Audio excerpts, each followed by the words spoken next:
Great to have you here. Hi, everyone watching. My name is Brianna, and so excited to be chatting with you and just getting to know you and asking you some questions today.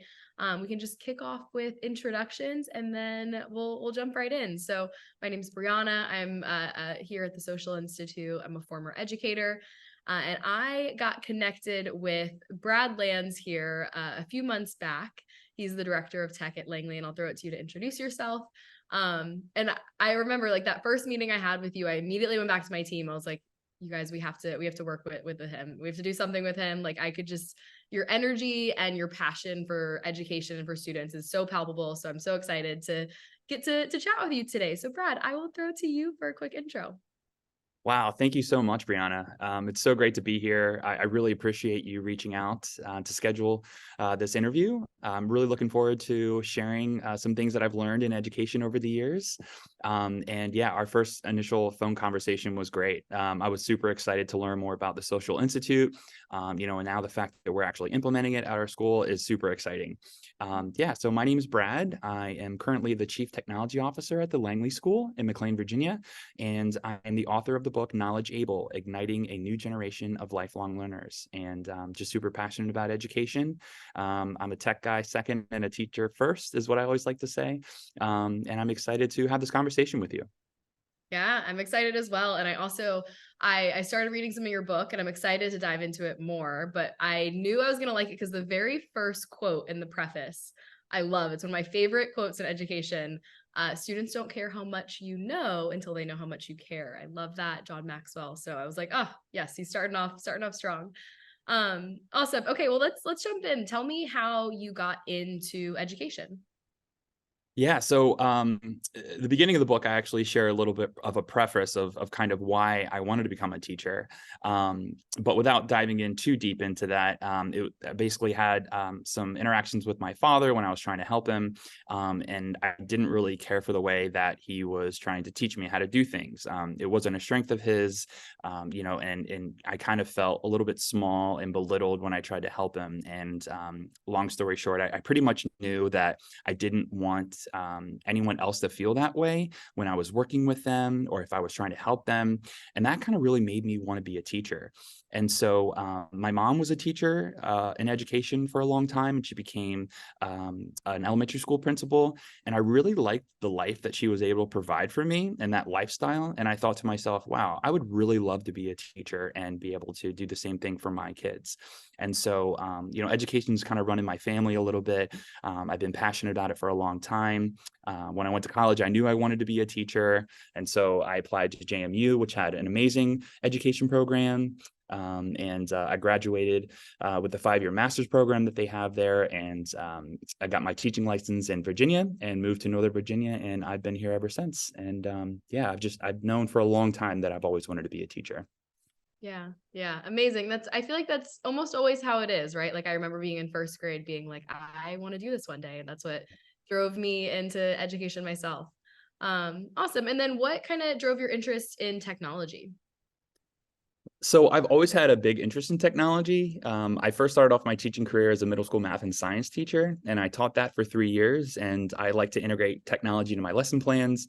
And so when my principal at that time came to do walkthroughs, she noticed that I did a lot of technology, and we actually had a vacancy for a CTE career and technical education teaching position.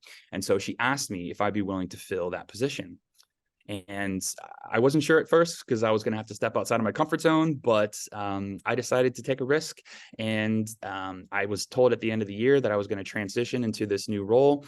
And so I had to study the Praxis 2 in career and technical education all summer. And I barely passed by like a question or two. And I began teaching technology to middle schoolers, and I fell in love with it. And then the next year, we actually had another vacancy, and my principal at the time asked me if I would step into the role of an instructional technology coach. And so again, I was like, you know what? Sure. I just had like the yes and mentality, right? Not sure what it was going to bring me, but I was like, why not? And I just really, really thrived. I loved being able to work with other teachers and help them integrate technology in the classroom. From there, I began looking at all these different certifications. I applied to everything I could. I ended up becoming a Google Apps for Education certified trainer and innovator. And then I also became an Apple Distinguished Educator. And from there, I knew I was really passionate about it. And that's kind of the direction I wanted to continue heading. And I was really passionate about leadership as well. And so I got my admin degree, and then decided to pursue technology leadership at a school nearby. And that's where I became the director of technology and innovation for 10 years. And now as the chief technology officer at my school. Yeah, I just really love it. I think it can make such a huge impact. There's a quote that I heard once that technology can help to amplify and accelerate learning, which is totally true. And so I love it for that reason. Yeah, yeah, absolutely. And that's definitely something we believe here at the Social Institute is like using technology for good. And I love that yes and mentality too, and just Yeah. following your passions. That's so admirable. Awesome. Well, what inspired you then to go and write a book? Well, I had kind of had in the back of my head that I always wanted to write a book. I wasn't sure when I would do it or how I would do it. But I've just always been passionate about education and teaching and learning. And so when I first got into the profession, when I was teaching middle school math and science, I would read a lot of books on education and leadership. I would save a bunch of blog posts and articles online that I would read. And I just collected enough information to a point where I thought I had enough experience and references and resources to be able to write a book. And it was during COVID, and I had some extra time on my hands. And I also knew at the time that we were losing a lot of talented teachers to the profession, because it was so difficult and challenging for lots of different reasons.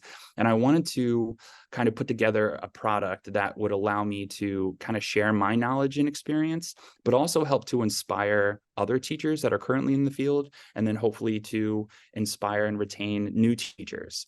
And this was just something that I really cared deeply about. It was a passion project, and I ended up turning it into a product. And it's been awesome being able to share it and hear people's feedback and what resonated with them and what their takeaways are.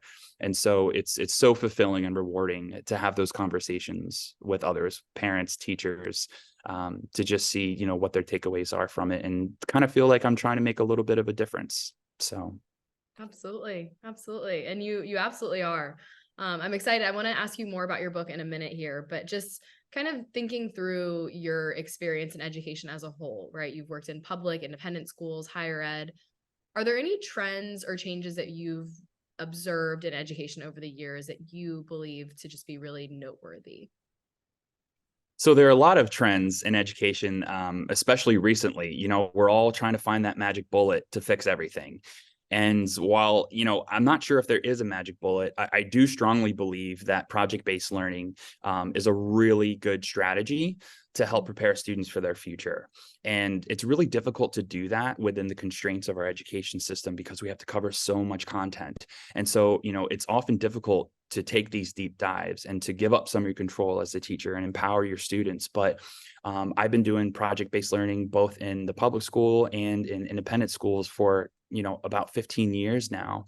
And I have seen a big difference in student outcomes. And so the great thing about project-based learning is that, students get a chance to mirror the real world. They get a chance to problem solve and ask questions and collaborate on topics that they find meaningful and relevant.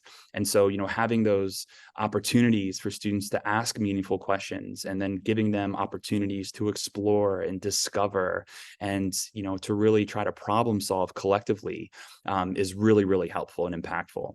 And I think it dovetails beautifully with our SEL work that we do now. With social emotional learning, there's a lot of overlap in workplace readiness skills and the social emotional learning, both from an intrapersonal level and an interpersonal level. Thinking about grit, resilience, and courage that you need as an individual, but then also thinking about those 4 C's, creativity, collaboration, critical thinking, and communication. All of those things are packed nicely into project-based learning, and it just makes it more real for students, and it gets them naturally invested. And so I really do think project-based learning is not only a trend, but I do think it really has significant impact to student outcomes.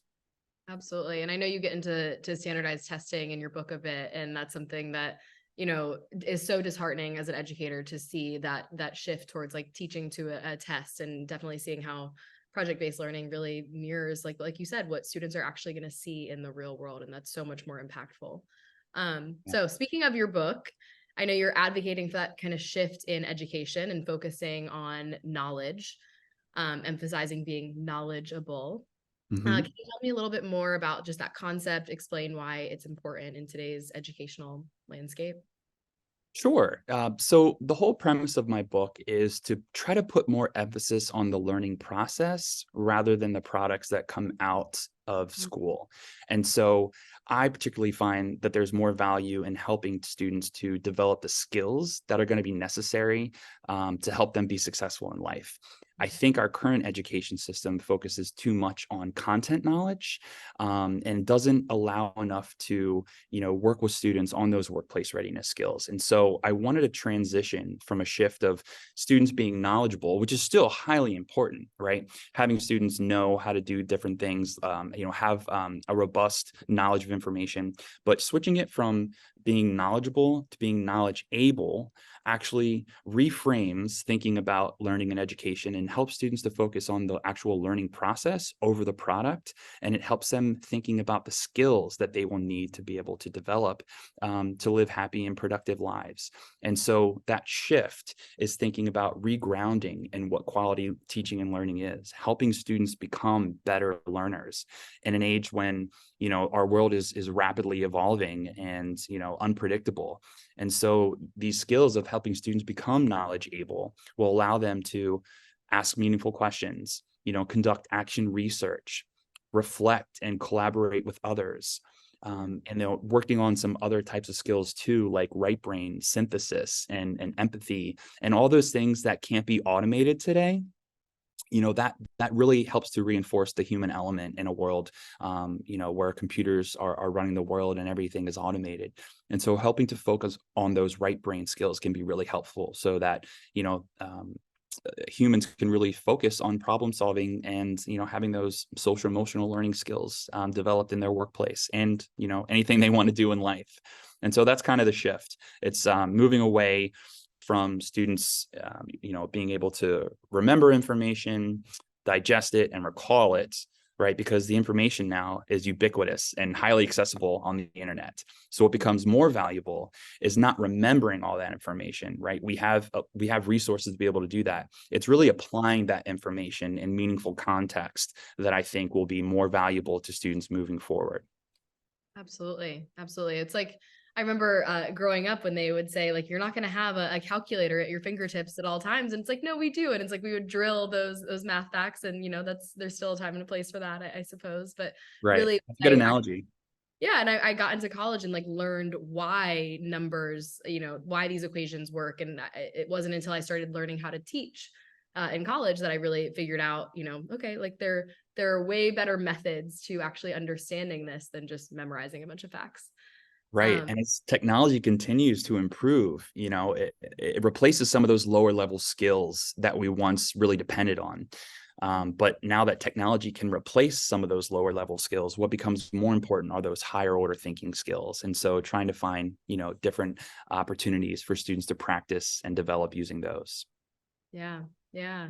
And so how do you, I mean, as, chief technology officer, how do you see tech evolving, and how can it be more integrated into the classroom to support the goals of being knowledge able, right? Because you talked earlier about tech is a tool, and how can we use that? That's a great question. A lot of times technology is so unpredictable, but I do think in the last year, just learning and talking about AI and machine learning, I totally think it's going to revolutionize the classroom and also revolutionize the world as we know it. And so what we have to do is figure out how can we productively use AI tools in the classroom? And how can we have really powerful conversations around academic integrity and student privacy regarding AI? And so I think those are two really important things in the near future that we'll need to focus on. And then from there, I'm not sure I can predict anymore, but I do know that it's going to become way more integrated into all the different online applications we use, into our everyday lives, and become kind of routine.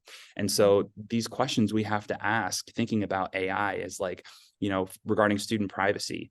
Do these tools that we're, providing our students, are they COPA and COSA compliant? Do we allow them to use these tools under the age of 13? And if not, do we have parental consent? And can the school act on behalf of parents to be able to provide that consent? Trying to make sure that these other tools don't use and abuse student data. And then the other thing is thinking about academic integrity, right? How students use these tools is going to matter.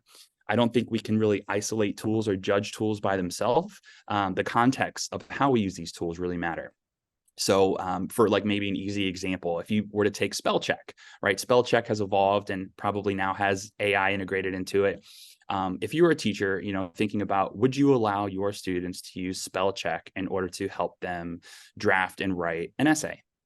Right? Most people would probably say yes. This is a tool that would be able to assist students in this particular learning task.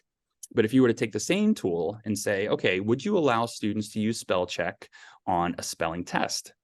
And the answer probably is no at that point, right? And so we have to think about providing opportunities for students to have high authenticity, right? The level of technology is going to vary, but we always want to strive for high authenticity for students. We don't want these AI tools to completely complete the learning task or the learning objective for the students. We want it to assist students when necessary, if they need that additional scaffolding or if they want to increase their efficiency.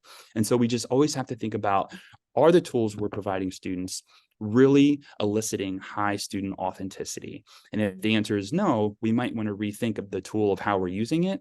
And then we might want to try to find other creative ways to allow students to become more authentic in their work they submit. Wow. Yeah. Amazing. Okay. And so with that, kind of going into you've talked a few times about like that lifelong learning mindset. How do you define that? How do you define a lifelong learner, and how can educators empower students to embrace that lifelong learning mindset?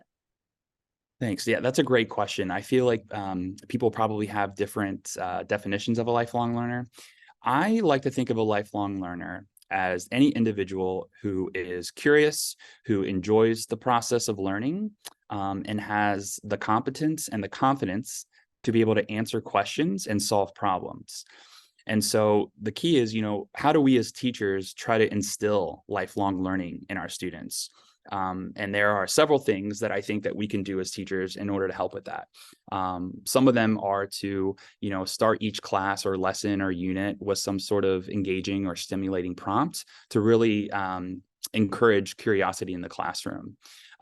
We can also empower students to be able to ask their own questions and use different strategies to help them refine their questions, so that they get curious, and we empower them to be able to, ask questions that are meaningful and relevant to them. One thing that I've heard is to praise effort over intelligence, which is also really important. When you praise intelligence, sometimes people get inside of a box and they can't get out of that when they're stuck.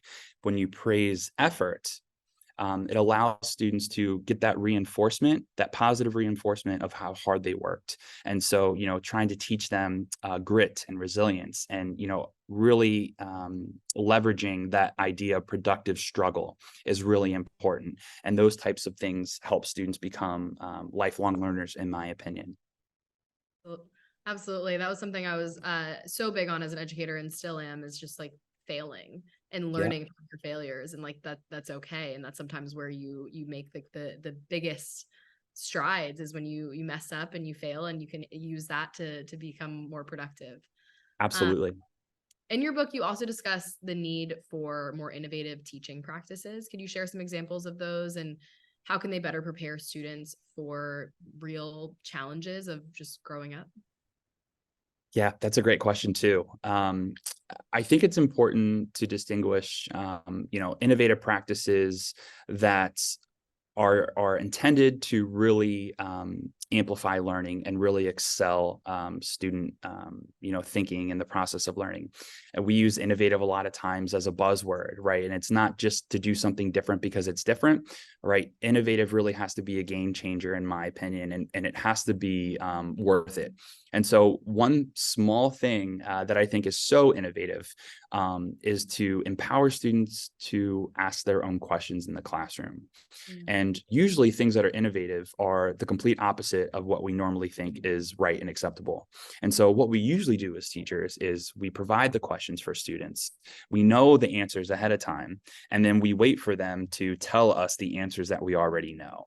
And so while there is merit in that, and it has worked for a long time, with the changes in this world that we're living in, how it's constantly evolving, a lot of times we need to help focus on problem finding first. And that is a skill that I think is really going to help students as they move forward, being able to identify problems and then ask questions and then work on solving, those solutions or answering those questions. And so having students ask their own questions and then giving them the time and space to allow them to answer those questions and then facilitate that process. And this is really difficult because again, we are constrained by the amount of content that we have to teach a lot of times. And two, the teacher has to give up some control, and that can be really scary. But there can be really efficient and really effective ways of doing this. I came across this idea called the question formulation technique, and that came out of Right Question Institute. And it's basically a technique that was created that could be shared with teachers to help students not only ask questions, but then to refine them and then prioritize them and then craft them into a driving question that will keep them focused on the learning task. And that is something that I think has made a huge difference in the classes that I teach, just being able to make that small switch of allowing students to ask questions. Yeah. Wow. I love that. I love that. Okay. So I feel like I could ask you questions all day, but I would just kind of wrap up here, and I'd love to hear any other like last thoughts you have. But do you have any messages or advice that you would offer to educators that are looking to integrate tech, social media into their classrooms, or any of the things that you've talked about so far? Hmm. That is a really good question. I think students need a lot of guidance and modeling. And we as the teachers, should be the lead learner in the classroom, and we should be modeling current expectations that we have of our students. And we should be guiding them and facilitating the learning process. And so, as we think about social media and technology, it can often be helpful for the teacher if they wanted to help students learn about how to be a digital leader and how to manage all these different applications in their normal life. Creating an account or two for the class and then using that as an example with your students. And so the students aren't actually using the tool, the teacher is at first, and then you can get input from the students on how to use this tool and ask the class what they should post or how they should post and what is going to be really powerful or positive that they can post and make a difference. And then maybe slowly giving up some control by having some students earn the right to be able to post on behalf of their class, with supervision from the teacher. And that can be really helpful so that you're not actually using the tools depending on how old the students are, but you're using a tool from a teacher account and you're modeling positive behavior. And you could also use a lot of other online applications that are available today that we use in education. A lot of tools that are designed for teaching and learning by teachers for teachers. And so a lot of these tools that are out there now have elements and features that mimic social media. And so you can simulate a social media experience by using lots of these different tools. Even Google Classroom has a discussion thread that you could use and, have a whole conversation about how to appropriately and respectively have conversations online and what some of those behaviors look like in order to lead a productive conversation. Even though it's not a social media tool, there are still some of the same elements that go into digital communication. You can talk about creating a back channel, you can do mentions, you can do hashtags, you can do all those things within discussion threads, no matter what tool you use.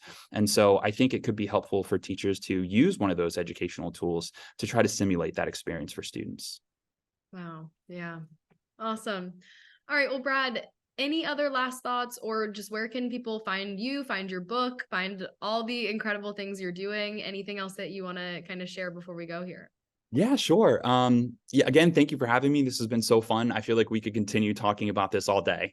But you can find my book on Amazon if you do a quick Google search. You can also go to uplearnllc.com/book. You can learn a little bit more about it there. But I'm just really excited to be here, and I'd love to do this again sometime. Yeah. Thanks. Thank you so much. This was so fun.